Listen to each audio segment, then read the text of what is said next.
I am going to read from, I just have to find it here in my little pile, a new essay that I started writing last week. And I don't know where it's going yet, but it's going to be a long one. And so here I go. And I'm not going to tell you the title because it's not set yet. It was an August morning in northern Minnesota, a family weekend up north with my mom, sisters, and our kids. And I was sipping coffee and scrolling through my phone. I clicked on my email and was happy to see the Orca Network's weekly sighting report in my inbox. I've been diligently reading it every week for over a year and a half, following along from my landlocked home in Minneapolis, with the sightings of orcas and baleen whales that fed in the waters of the Puget Sound and the Salish Sea. I always got a vicarious thrill reading the newsletter. Had the southern residents returned to the San Juan Islands? Was there a new baby among them? But that morning I gasped as I read the subject line, "Tokate has passed away." "No," I said aloud and scrolled down to read that Tokate, also known as Lolita, had died at the Miami Seaquarium at 4 p.m. the day before on August 18th, after a short gastrointestinal illness that led to acute renal failure. I had celebrated a few months earlier when I read that the Dolphin Company, the new owners of the Seaquarium, had agreed to finally return Toki, who had lived in captivity for over 50 years, to her home in the Pacific Northwest, where she had been stolen from her family in 1970 at age 4. During the 60s, 47 or 40% of the southern residents, a whole generation of whales, now endangered, were stolen and shipped to aquariums around the world. Most of those 47 died in the process of being captured and transported. There are only 73 left. Toki was the last living southern resident in captivity, and she was supposed to be going home alive. I began to cry as I read the newsletter's message. One thing that brings us comfort is knowing that as Toki began struggling and was on her journey to the next world, her entire family was off the west coast of San Juan Island, in what these days is a rare gathering with all 3 pods swinging up and down the island, socializing as a superpod. Southern residents live in 3 separate matrilineal family groups, J-pod, K-pod, and L-pod, of which Toki was a member. They travel with their specific pod, but they rarely mingle. The newsletter went on to say that a gathering like this was a social ritual to, quote, mark a significant event in their community, and we believe they were welcoming her home. Toki is finally home, maybe not the way we wanted, but her family seems to know she is with them once again in ways we may never comprehend. Unquote. I put my phone down and stared out at the lake, trying to make sense of the superpod gathering in that specific moment. They knew. They had to have known Toki was dying. I didn't wonder how it was possible, given that she was across the country and had been separated from them for over 50 years. I just knew they knew. The plans to return Toki to her family had begun thanks to years of advocacy by many, including the Lumi Nation, who consider the southern residents sacred members of their family, animal rights groups, Friends of Toki, the Center for Whale Research, and Indianapolis Colts owner Jim Irsay, who pledged $20 million to safely relocate Toki to an ocean sanctuary and eventually reunite her with her family. The plan, though it was going to be complicated, involving a huge tank of water and a military plane, created hope for Toki, who had spent almost her whole life in an algae-filled aquarium, not even as deep as she was long. And now, before she had the chance to live once again in the wild, she was dead. When I told my family what happened to Toki, I got choked up again, and I was met with puzzled looks. "How could they know?" my mom asked, "and when did you become so obsessed with them?" I was irritated. It's not that I didn't know I was obsessed. I had clearly moved beyond an orca enthusiast into what I had heard someone describe as an orcaholic. But how could you not become obsessed with them? The seed of my obsession took root when I first visited San Juan Island in January 2022. I went to the island with my friend Bonnie Ruff, for 5 days of writing. I'd never been to the San Juan Islands, and despite leading regular writing retreats for other women writers, I'd never given myself the luxury of a week dedicated solely to my own work. But that trip felt essential, a way to reclaim myself in words, to find joy again in writing after 2 years of the pandemic and 2 years navigating grief and a tremendous amount of paperwork in the wake of my beloved dad's death in April of 2020. When Bonnie mentioned the potential of seeing whales while we were on the island, I was all in. Our first stop when we disembarked from the ferry was Lime Kiln Point State Park, on the western side of the island overlooking Harrow Strait between Washington and British Columbia. It's considered one of the best places in the world to view whales from land, at least during summer months. But it was January, and though we stood on those moss-covered rocks for over an hour, the drizzle needling our faces as we lifted the binoculars again and again, we saw no whales. All week, during breaks from writing, I scanned dark, choppy waves. I even reached out to Dr. Deborah Giles, a resident orca expert who taught at the University of Washington, to see if she had any intel. One morning, she texted to say a pod was in Canadian water heading south. I borrowed Bonnie's car and sped across the island to Lime Kiln, sending up a little prayer, please, please, please. But after an hour with the binocs pressed to my face, I learned they had turned around and headed north again. I wasn't sure why I was so desperate to see orcas. Maybe I needed a sign that after the last 2 very difficult years, things would turn around. And what better to signal such a shift than an awe-inspiring 6-ton ocean mammal racing through the sea against the backdrop of the snow-capped Olympic Mountains. Sadly, there were no sign of orcas. When I returned to Minneapolis, refreshed and elated, the orcas, rather than receding into the background of my imagination, which seemed possible given the lack of ocean in Minnesota, instead gained prominence. On the island, I had signed up for the Orca Network's weekly newsletter, and I also got notifications each time someone posted on the Orca Network Facebook page. I slowly learned about the 3 different types of orcas: Bigg's killer whales, coastal killer whales, and the southern residents. The coastal and Bigg's whales are both mammal-eating ecotypes and are transient, traveling long distances in search of seals, porpoises, and in the case of the coastal killer whales, sharks. The southern residents are a fish-eating ecotype, and they depend on large amounts of Chinook salmon, which makes up 80% of their diet. But 2 species of Chinook salmon are also endangered, which means the southern residents are starving and must migrate further from their Salish Sea to find food. The Merriam-Webster dictionary defines obsession as 1, quote, a persistent, disturbing preoccupation with an often unreasonable idea or feeling, and 2, something that causes an obsession. I didn't like the disturbing in the first definition, and frankly, I was confused by the second, the obsession causing the obsession. How does that make any sense?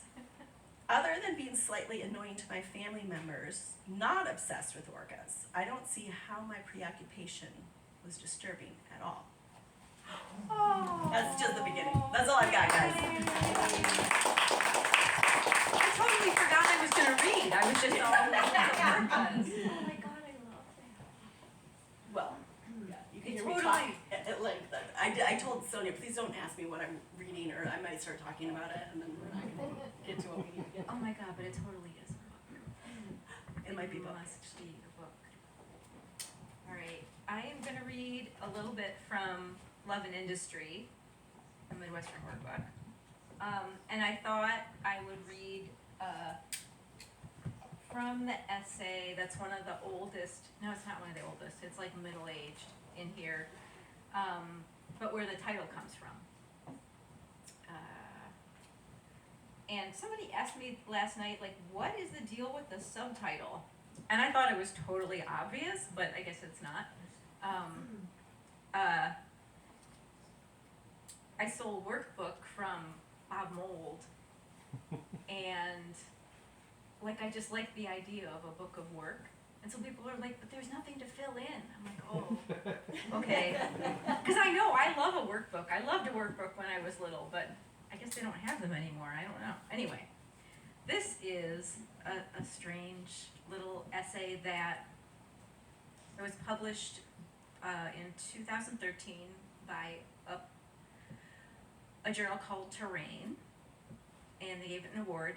And like, as what often happens with essay collections, at least for me, somebody publishing one kind of gives you a nudge to keep going. So I ended up accumulating more of these. Okay, this is Love and Industry, a Midwestern Workbook. 1. Fall in love with a blue-faced sign for Interstate 35W in Minneapolis. Ache and hold back tears because Minnesota winters are so cold and the sign has no choice but to shudder and brave the wind like a ragged prayer flag. This is the way you fall in love with viaducts, chipped concrete with steel veins of rebar, the way you fall in love with a telephone pole covered with rusted industrial strength staples, the posters for rock shows all melted away by weather and time. Whenever you are falling out of love, walk the alleys and find strange bits of metal from old machines and put them in your pockets, on tables and mantels. 2. Believe in pivot points and fulcrums. Believe in the blank hole in the middle of a wrench, in the small spaces you swing around in order to change trajectories. Believe in a wad of chewed gum on a nice old wooden desk. The gum still has some of its pink, and that gives you hope. Believe in the solace of a streetscape when you are worried, slightly lost, happy, sad, caffeinated, tired, tinged with the sweetest of grays, tucked into a corner of a map. 3. Look left as you drive across the concrete skin of an overpass girded with mud and weeds in Columbus, Ohio. Catch in a snapshot flash the glint of dulled metal and the ocean ripple of a blue plastic tarp, a 1970s model van, and a lean-to propped up with sticks and a mop handle. Fear lives like Thoreau in his little cabin, with the sound of rushing water where the silty mud welcomed the first brave fishes ashore. Tell your children the fairy tale of the billy goat's gruff, growling to imitate the voice of the troll who waits under the wooden planks to snatch the littlest one. Envy the places where bridges are just bridges. Remember that if you are thrown out of the last rented room, the river's muddy and beaten arms will catch you. 4. Feel the quiet of a burned-out steel mill on your skin. You shoot through Hammond, Indiana, heading for the bristling bouquet of Chicago's dark glass and metal. Turn your head to the corrugated leviathans that would never sneer at you. The long, slow mills have no choice but to accept the rust, the loss of fire, and molten metal. The brown-black buildings with the rows of windows high up like portholes on a ship let you love them in all their brokenness, with warehouses and parking lots that fade to gravel and crabgrass. A concrete loading dock doesn't ask anything of you, doesn't demand that you listen, that you agree with its crazy stories or its lies, and that is love after all.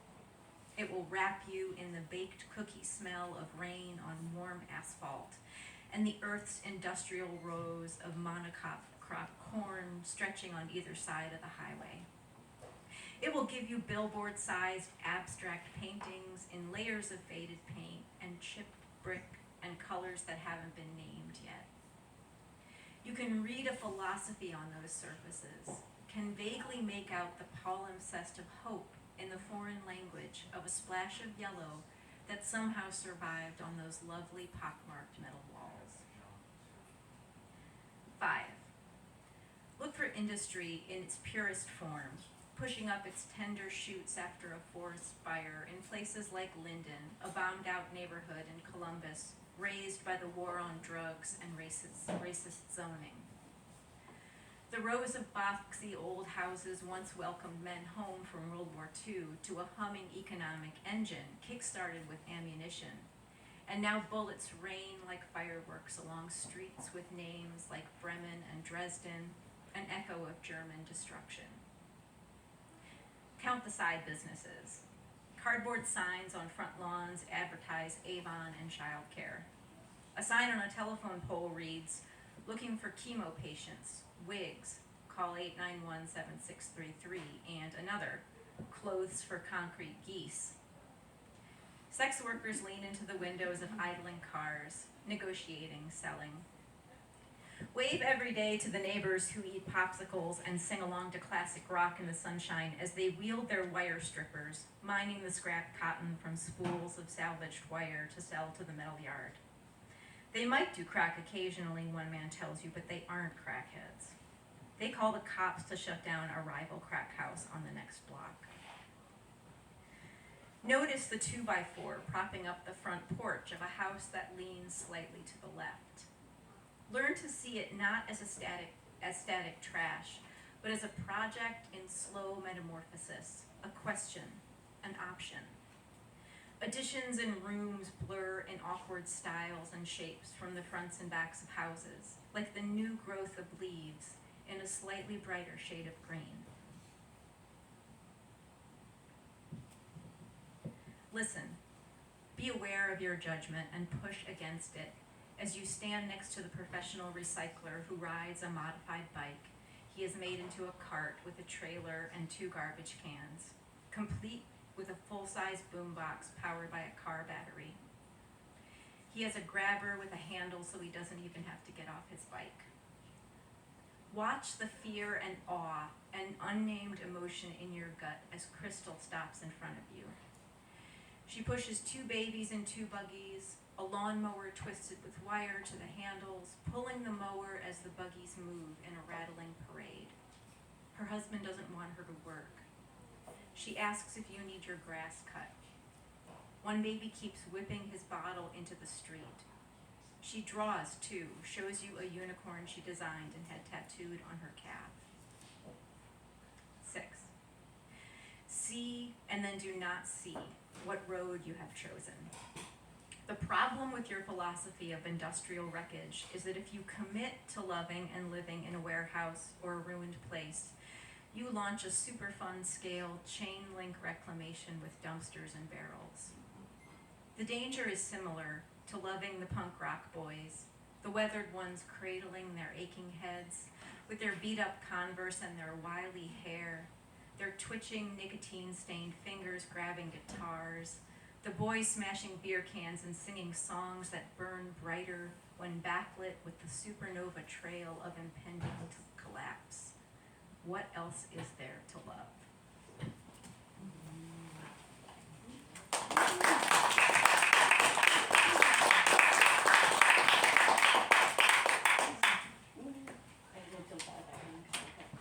Oh, yeah, go for it. Yeah, totally. Sorry, I almost forgot about this. So, you've taught, and I've written a book about voice, and shifting voices and different voices that specific stories require us to tell. And actually, I quoted you and used your words because you had written your first memoir, and then were writing your healthcare memoir, and you came to that subject matter feeling really angry, Mm-hmm. and realized you had to temper that voice with humor and find a new way to inhabit your Right. story.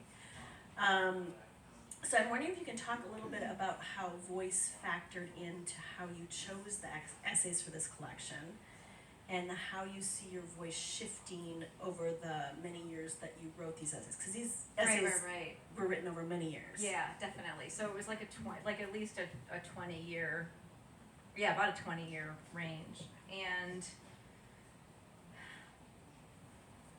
yeah, my voice definitely has shifted over time, but also, I don't know, it was nice to get to see like what I was doing like a decade ago or longer and be like, I still support that. But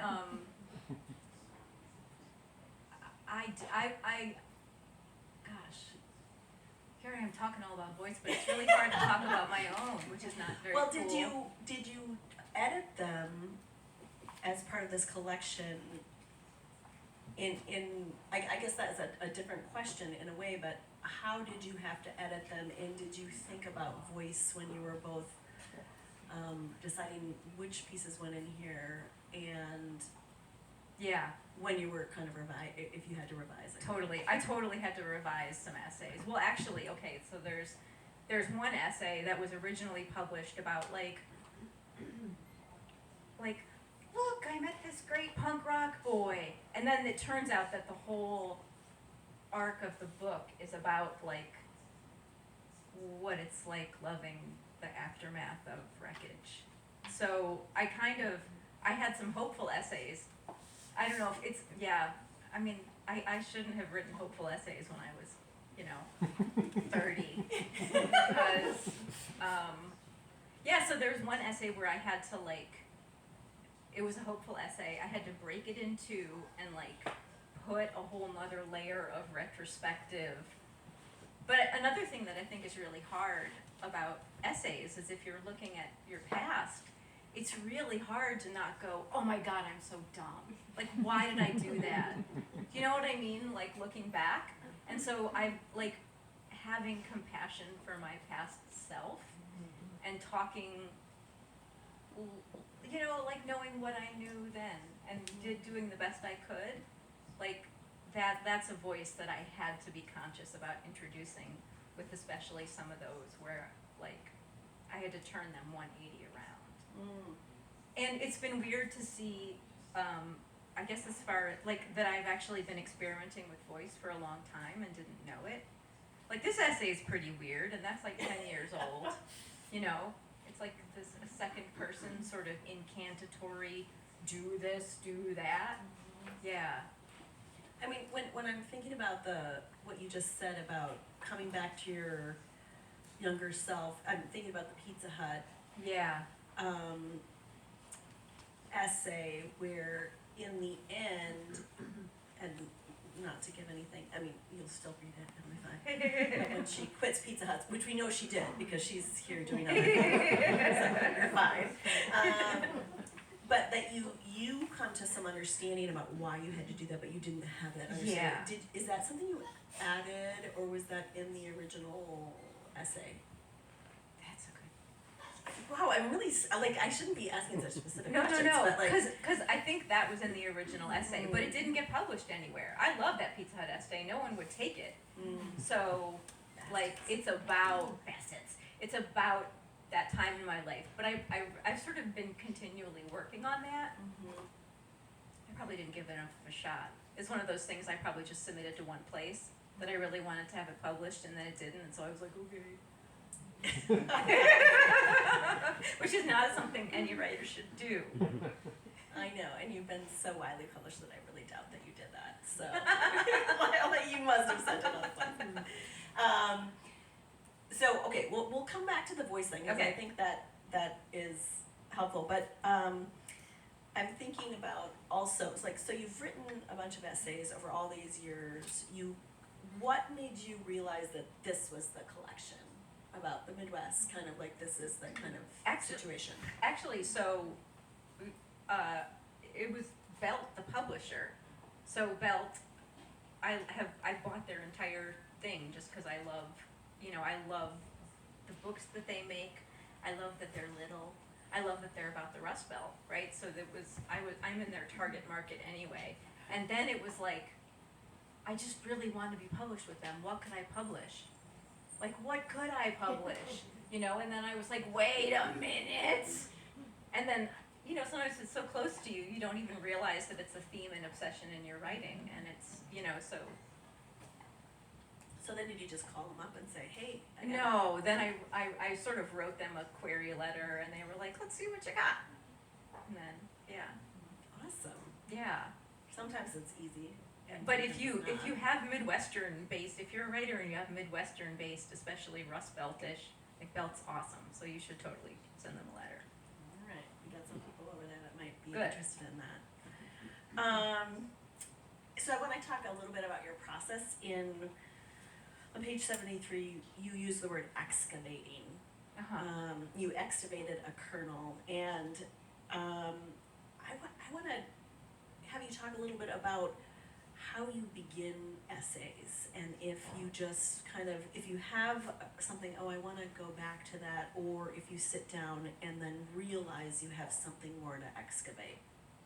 Like after you've written sort of like a draft and then you're like, the next and layer. both the impetus of like the sitting, like what do you do when you're sitting down, and also how do you know when you're like, that's something that I need to explore. Right. Usually it's just a vague sort of feeling of unease about something, which is great because I have that all the time.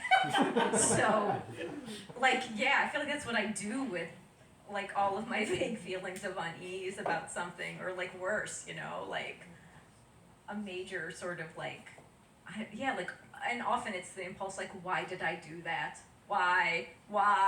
And then that becomes an essay. And then how do you keep I mean, I just like that. I like that term, excavating. Like, how do you, like, okay, when you know it's something, then how do you go, what do you do to keep going deeper? Even if it feels that's uncomfortable. a good question. Yeah. I mean, there's some places where you can't. Like, I find that something that blocks me is like, if I'm then telling another person's story, like, I feel like that's really, really hard in nonfiction, right? So, like, I know there's this whole other thing, but I can't write about it. And then I'm like, how could I write about it in the vaguest way possible? No, you can't do it, you know? So that's a hard thing. And so then, often if I'm, like, I think it's very easy to sort of have a narrative about, like, I did this because this person did this, right?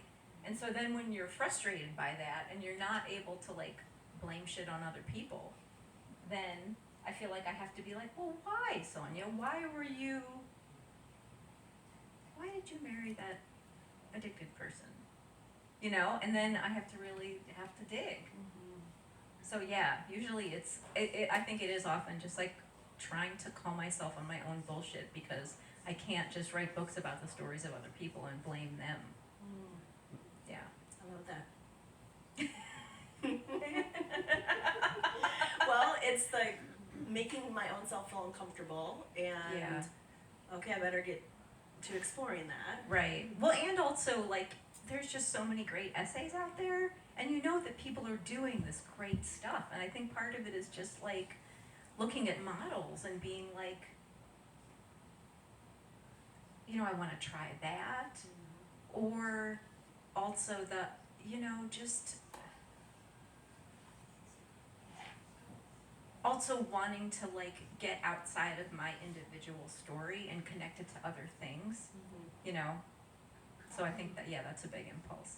Well, that brings me to a question that just popped into my head. You teach a lot, so you're reading a lot of different essayists and memoirists, and so who is really exciting to you right now, but also how does teaching inform your writing?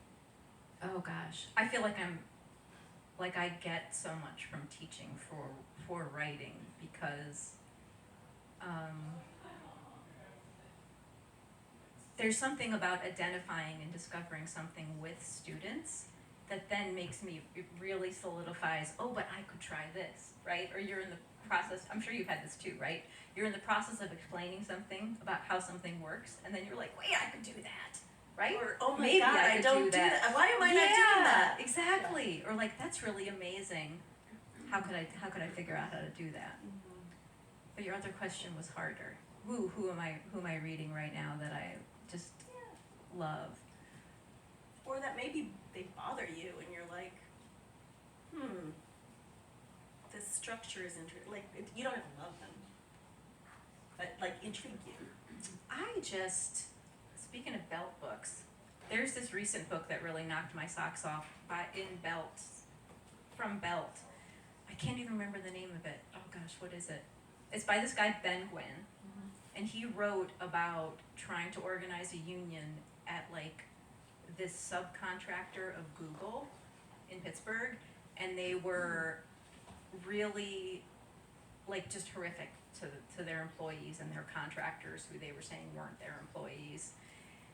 But he wove it in with some really hard losses in his personal life and raising his daughter.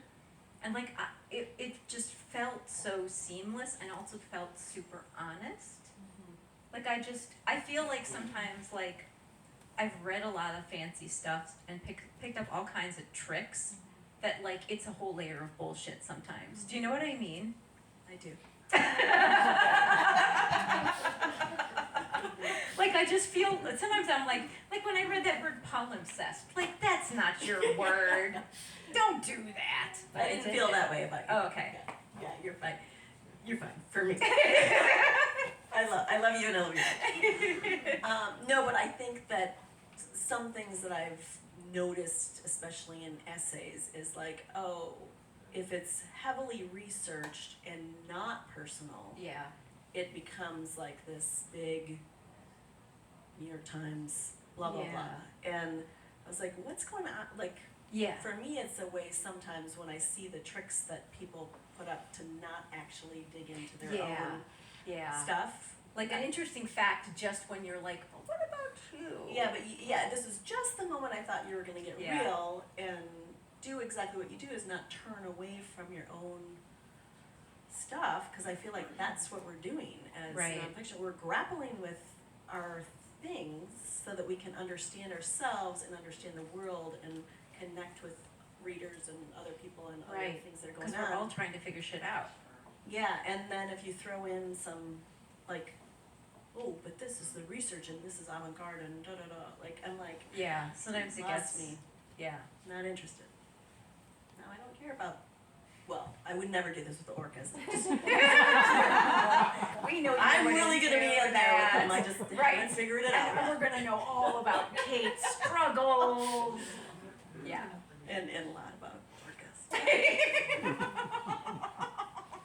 I haven't worked that out yet, really, it's a week old and not done. But loss and motherhood and loss and Yeah, loss, parenthood. right, Yeah. Sorry. and climate change. Yeah.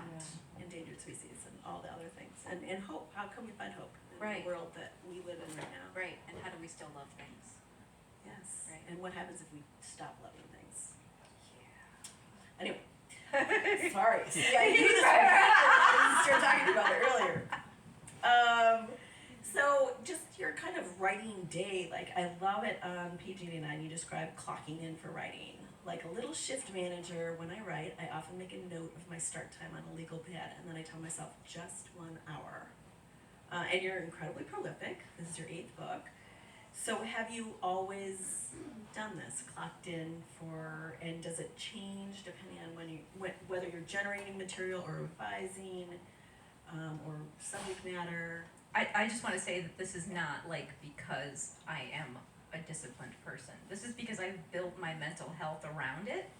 Like, it's basically like the container for everything. So it'd be like how runners get grouchy when they can't run because like they need that to like just like basically like if I don't exhaust myself on the page, like I would be horrible to be around, and I know that. Like I'm too intense, you know, when I'm not tired.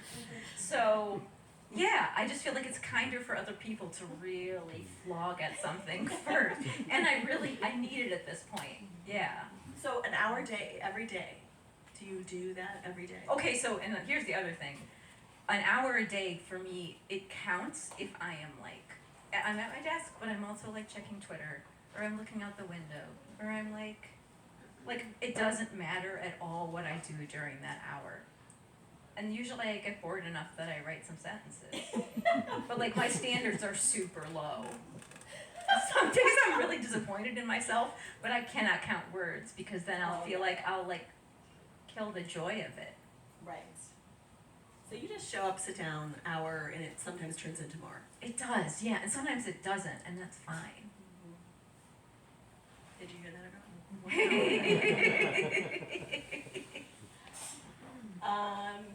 And you can just like pop in with anything you want to add to, but Okay. I have a less formal kind of question. Okay. And so I read the Third Coast review. Oh my god, I got a terrible review for this book. And I did ask her that it was okay that we talked about this. But the interesting thing is when I read this, I was like, what the hell? Like, because he missed so much of what I saw and appreciated in these pages. Because for me, this collection is so much about silencing, navigating when and how we use different voices. Like, it's about class and identity, about finding community and learning to feel comfortable in one's own skin. And then the other crucial part that this young man just He was a younger man, yes. Which I did Google because at first I had a psychic crash about it, and then I was like, okay, Sonya, research. but it's about danger and being a woman. Yeah, totally. It is actually. And how if we fully inhabit kind of the landscapes and cityscapes where we reside, we are sometimes or often in danger. And he just missed that. And for me, the Midwest is the backdrop, but it's not what this is about. Right. So So I will say, like, you're not supposed to, a lot of people say don't read your reviews, and I read all of them. And I did have a moment of like I do think he had number one, I've written when I was in my early 20s, like similar reviews that were like, I need to make space in the world for something else, and so I'm gonna stab someone.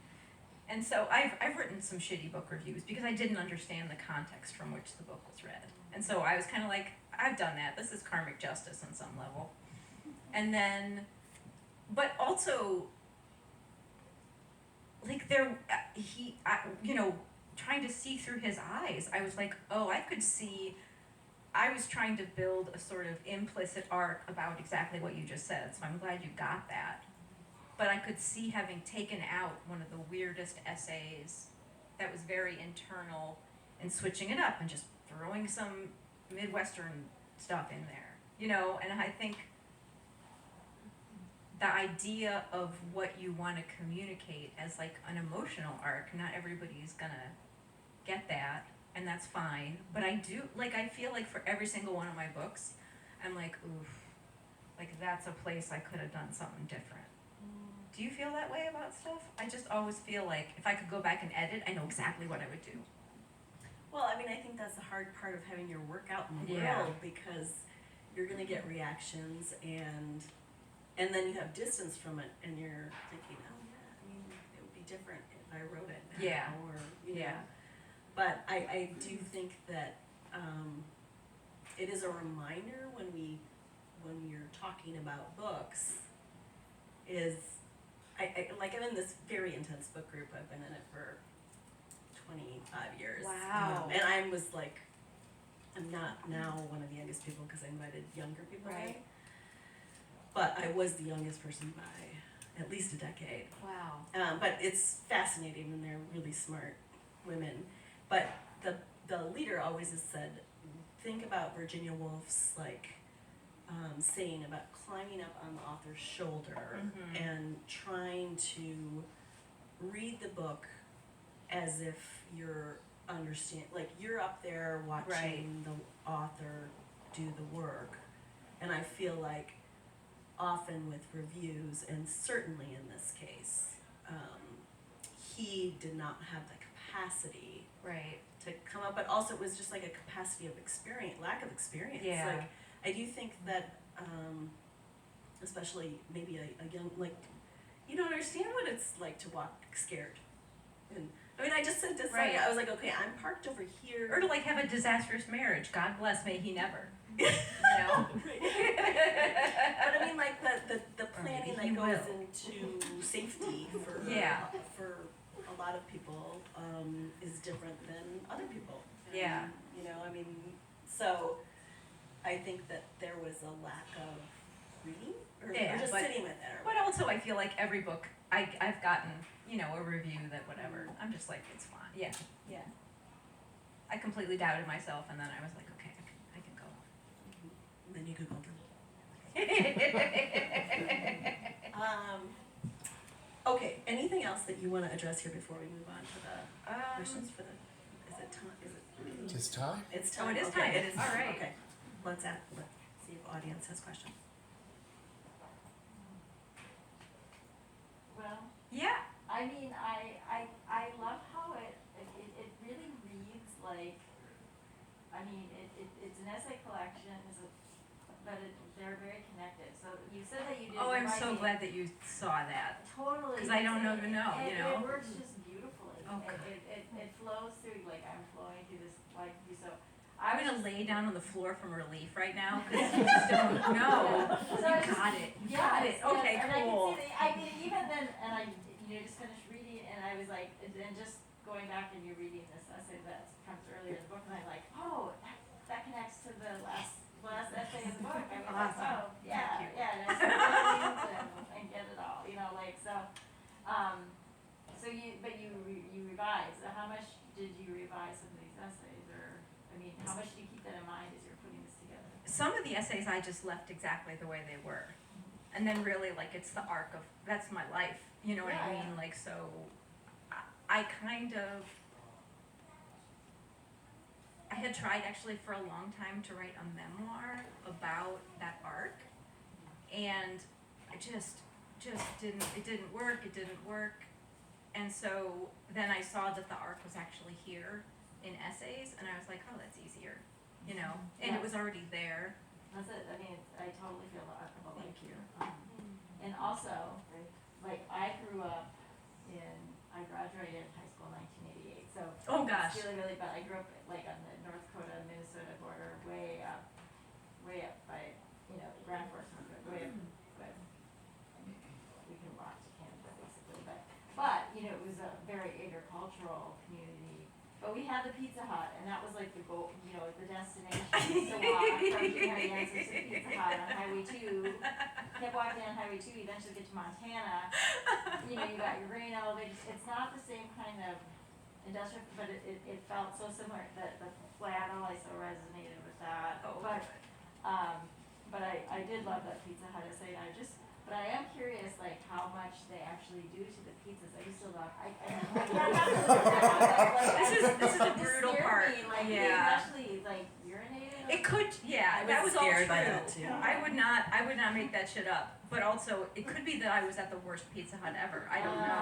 It could be everybody else, but I don't think so. Yeah, no, I mean, it all felt so, but it felt so, and then I worked in a video store. Oh my god. I I also have worked at disturbing this shit. video There's a store, lot of and- disturbing shit. Yeah, and I would work by myself, and like, Oh, we God. had the back room with Oh, and I had God. to stand there, like, I was supposed to watch the men, and they're picking out, it was just like. Like basically renting porn tapes Yeah, to your yeah, gym yeah, teacher yeah, is just it was awkward. but Yeah. anyway, yeah. Sorry. But it's like, I think it's, like, I love that it captures that time, because I think that there's so much fascination with, our generation right now. There's so Yeah. much, like, we raised ourselves, and like, we were just out there walking, we were just out Right. walking around our little town, nobody knew. Right, what you were Yeah, doing. It was and- not good. No, and you get that in this, and I love that about it too. Thank you. Yeah. Thank you very much. Oh, that's awesome. Other questions? One more comment, and I haven't read it yet, and but right away, the title I love, and the Midwest I love, and I started out as you were reading, thinking about 1971 in May, I was hitchhiking back from an anti-war protest in D.C. I was Gosh. stranded on the highway Hitchhiking. in Toledo. It rained for 24 hours and we didn't get picked up. Oh my god. And my boyfriend, who's a Carleton student,